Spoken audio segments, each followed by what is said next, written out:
We have Subhash Chandra Garg, who's going to be talking to us right now. And he's going to be sharing about India's dream of becoming a high-income country. Subhash Garg is somebody, if you do not know, then that means you do not understand India or know about India. In fact, he's the former finance secretary to the government of India. And of course, if you really understand the structure of how the government works, the chief economic advisor, as you would call it, falls under the finance secretary's dominion. So a lot of people think that chief economic advisor is very important, but it is incidentally the secretary who's his boss and who runs the thing. So anything that is said right or wrong by the chief economic advisor has been approved by the finance secretary or whatever. But the most important thing is that he has done some amazing work in the last few years. In fact, his book on the $10 trillion dream is something that I'd read. And I was just absolutely amazed by the depth of work that he had actually done there. And of course, he also has done another book called We Also Do Policy, if I remember. Yeah, We Also Make Policy. A lot of people take him as a critic at points in time, but I think his heart is at the right place as a true patriot in many, many ways, wherein he wants the country to progress and move forward. So, Mr. Garg, thanks a lot for joining us from all the way from Delhi. Your 20 minutes start now. Thank you, Amit. Thank you very much. So we have in last 2 days heard a lot about the big stride which India is making, the fastest growing economy, the largest, third largest economy in the making very soon. What I'm going to do is to bring a bit of a reality check. But before that, let me just trace out for you the journey of sort of defining the dream of India for that matter. So it was 2019-20 budget, interim budget, which Piyush Goyal presented just before the elections of 2019. I happened to be the Secretary Economic Affairs at that time, in charge of the budget. And it was that budget where Government of India, for the first time, said we want to make India a $10 trillion economy by 2035. So that was the first expression of India's ambition to become a high-income economy. After the election, the government came back. Mr. Modi was back. He loves, at least used to love it until that time, to specify more specific and somewhat shorter-term goals. So in 2019 June, the Niti Ayog's Governing Council met, and in that meeting, a decision was taken that let us have an intermediate goal of $5 trillion economy by 2024. So we had set these two goals, which was repeated in the budget, which I was again instrumental in presenting the regular budget in July 2019. So we had two specified goals by the government, $10 trillion economy by 2035 and $5 trillion economy by 2024-25. Certain developments led me to leave the government after that, but that dream stayed with me, and that is what led to my first book, this $10 trillion dream.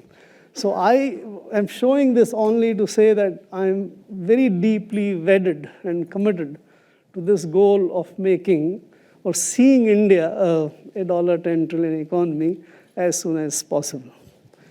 Now, that is where, after that, something like 4 to 5 years have gone, we had 2 bad years, in a way. In 2019-20, the growth was only about 3.7%.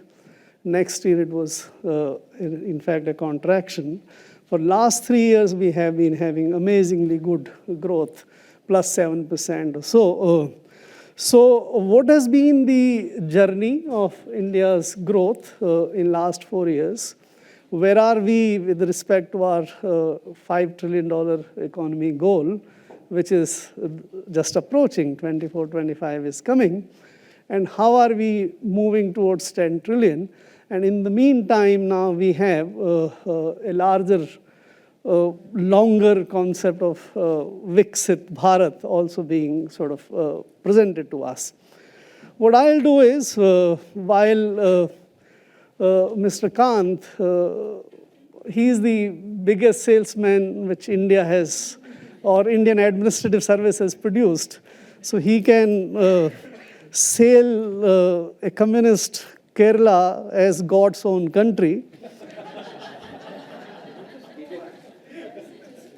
He can also sail Atal Bihari Vajpayee and Manmohan Singh's government as incredible India, when India was a lot of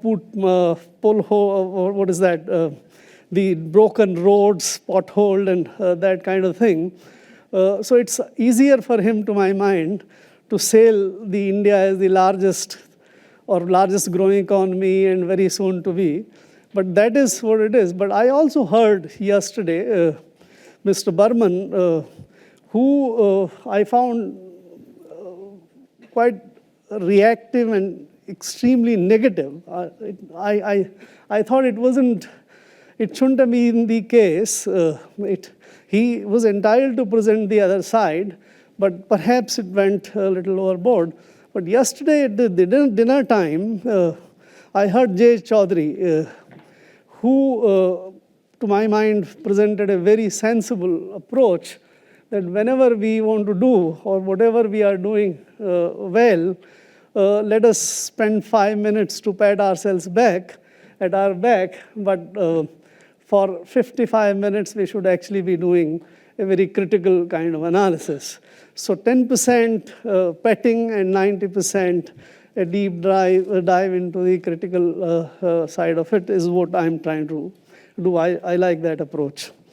So first, let me speak about the growth, the reality of the growth.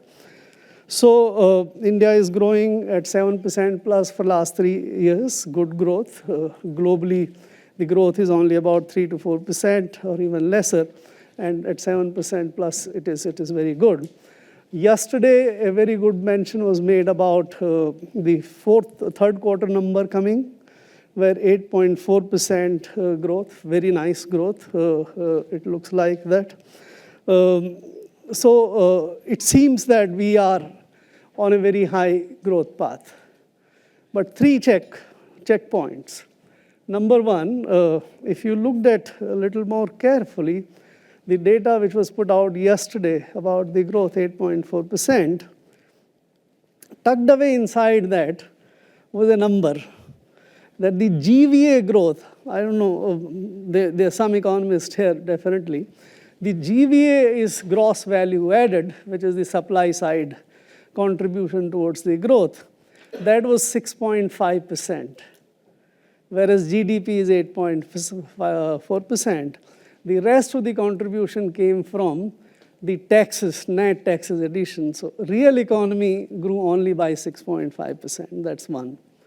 Second, as I just mentioned a little while ago, while last 3 years average is at about 7.3 or 7.4% plus, which is good, if you take 5 years average of the current government's time, take into account 1920, and the negative growth of 2021, the 5 years growth is only 4.3%. So this 5 years growth, unfortunately, happens to be the lowest growth India has witnessed in any government's time in last 33 years after 1991. That's the fact of the situation. And the last point I'll mention about is the reference towards this $5 trillion economy. So in 1819, we were at $2.8 trillion. That is the time when this goal was set. Right. Today, after 5 years have gone, we are at 3.55 trillion. In fact, going back to the data which was released yesterday, another number which was tucked away in that data was that our nominal GDP, so we produce the first advance number, which are released on 6th or 7th of January, just before the budget. And then we release the second advanced number at the end of February. So yesterday, second advanced numbers were released. So when the first advanced number were released, the nominal GDP was 296.5 trillion rupees. Yesterday, when the second advanced numbers are released, the nominal GDP is 293.8 trillion. In 1 month, the nominal GDP has gone down by 2.7 or 2.8 trillion rupees. So growth has gone up to 8.4%, but the nominal GDP has actually gone down by, these are all numbers in the same press release. I'm not inventing anything. So in January, we had for 23-24, which is the year just gone by, we were at $3.6 trillion in terms of dollars. So it's simple. You divide by 2.96 by about 82, 83, whatever is the rate, 83, that number comes. By this 2.5 trillion rupees reduction, the GDP has, in dollar terms, gone down by something like $0.4 billion. So that is the effect. So we are at about $3.55 trillion today. In 5 years, we have come from 2.8 trillion to 3.55 trillion. We have covered the distance of only 0.75 trillion in 5 years. We have 1.45 trillion, the distance to be covered in next 1 year. We will not do it. So this $5 trillion goal is unlikely to be achieved for another 2 to 3 years. And there is one more factor, taking from Mr. J. Chaudhary's advice, so to say. This $5 trillion goal was set in 2019, and it was in 2019 dollars. The dollar keeps on depreciating also. In last 5 years, the dollar has depreciated by something close to 10%. If you neutralize that, we are virtually where we were in 2019. So please keep this in mind, the reality whenever we talk about 2047, $35 trillion economy or 40 trillion, all these are meaningless numbers. Right.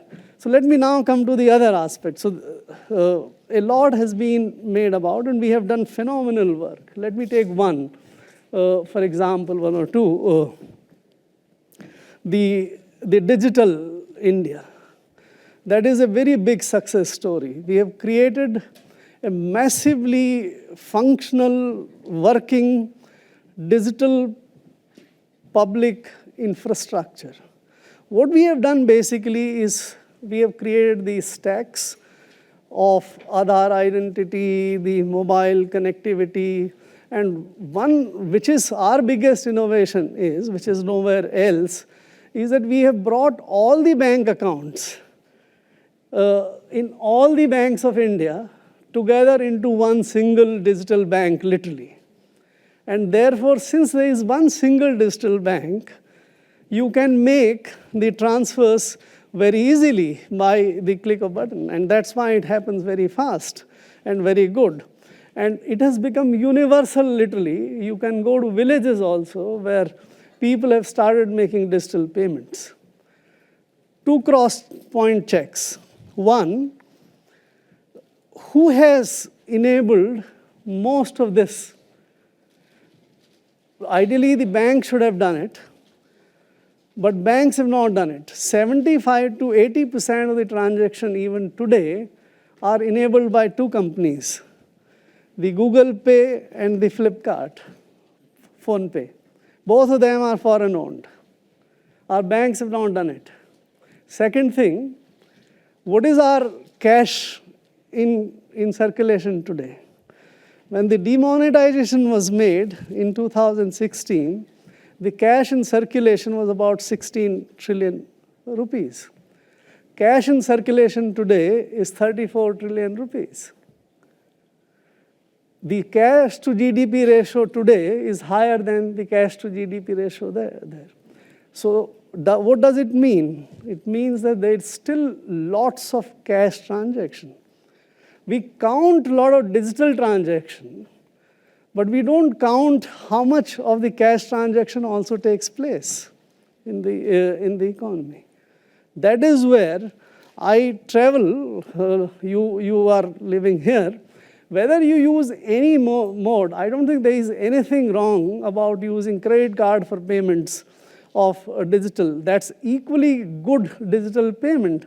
Whether you use it through the UPI or you use it through the credit cards, it makes no difference. The point is, it should be digital. That is what it enables. And if from that point of view, if we look at it, in most of the European countries, today, almost 100% of the transactions take place through digital mode. Almost 100%. In India, we don't know how much of the transaction still takes place in cash. My own guesstimates are that still more than 50% transaction takes place in cash. There is still a very large cash economy in the country. So we have a lot to cover. I think the time will not permit me to go into the environmental and other aspects. Yes, I'm just seeing 5 minutes signal. So let me rush to the last point. The theme of the conference is the elephant moves. I joined the service in 1983.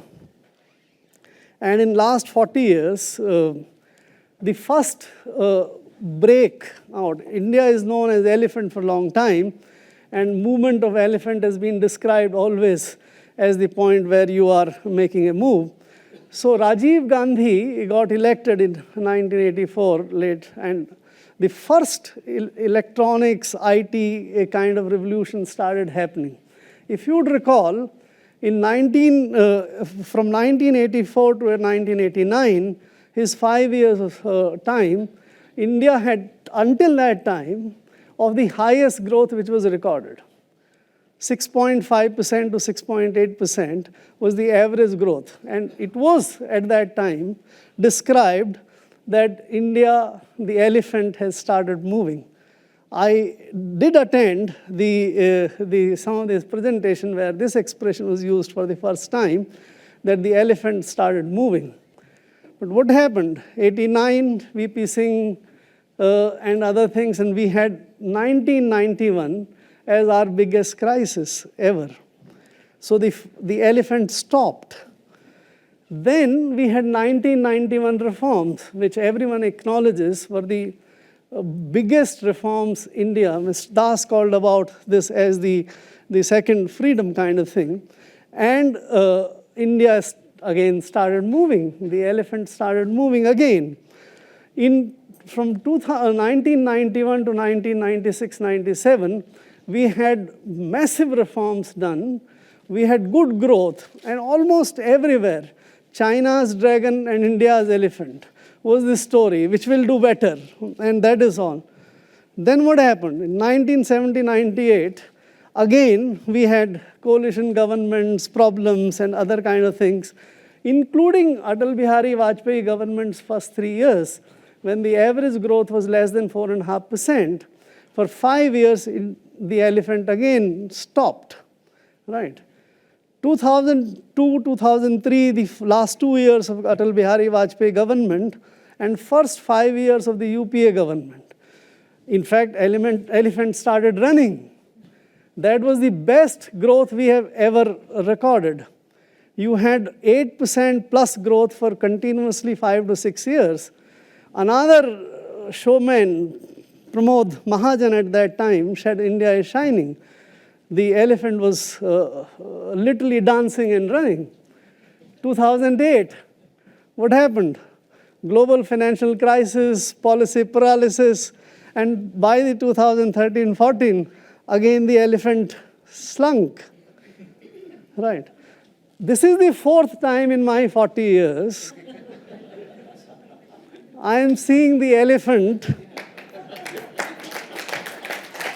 moving again. Let us see, that is what the reality check I would just leave you with. Will this elephant run for some time, or will it stop again? There are serious questions. Our 3 years growth is on very high steroids. We are running the largest fiscal deficits ever. 6.5% fiscal deficit for last 5 years. Right, is what is the average which we have got. We have very serious lack of reforms. I would argue with this if the time permits. Whether it's in agriculture, Mr. Ramesh Chand presented the data, I don't know whether you noted, the MSP does rice and wheat, and that is the one which is growing at the least growth rate. We need to fix MSP, we need to fix agriculture. Manufacturing, a lot was talked about, but manufacturing presents us very difficult choices. I don't have time.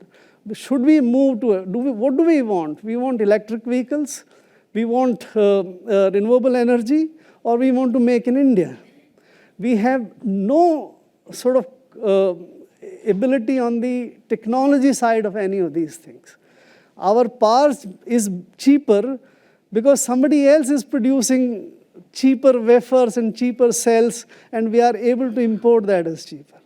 Should we go for BYD and Tesla as the choice for us, or should we look for the day when we will be able to have our own battery technology? I think those are very difficult questions. There are services questions, there are infrastructure questions, and many other things.